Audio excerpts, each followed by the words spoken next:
Here's why and how to buy T-bills on Treasury Direct. If you've got cash just sitting and checking, it's quietly losing buying power.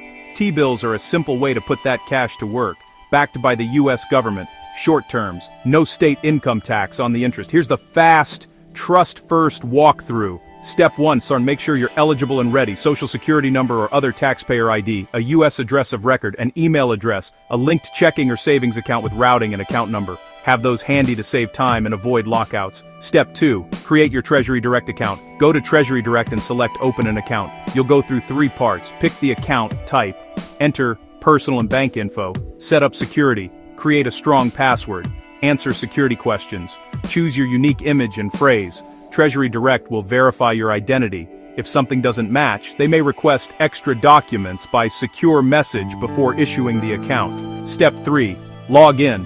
Click the Buy Direct tab, select Treasury Bills. Step 4, pick your term and amount, 4-week, 8-week, 13-week, 17-week, 26-week, 52-week. Enter a non-competitive order, minimum $100 in $100 increments. That means you accept the yield that clears, instead of setting a rate. Step 5, choose your funding source and submit. Select your linked bank account. Review the dates and place the order. The auction sets the final yield and price. You'll see the discount price after the auction. Treasury debits your bank on issue day. Step 6. Hold to maturity. The most common move is to hold. On maturity, you're paid back to your linked bank. You can set reinvestment to roll automatically, or place a new order each time. Quick expat note.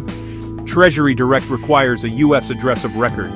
If that's gray, a brokerage that offers treasuries is often simpler while abroad. They're short-term and predictable, usually higher than big bank checking. Letting 4 figures sit idle in your checking account gives inflation a free lunch. This has been a money tip from the Budget Retirement Options channel.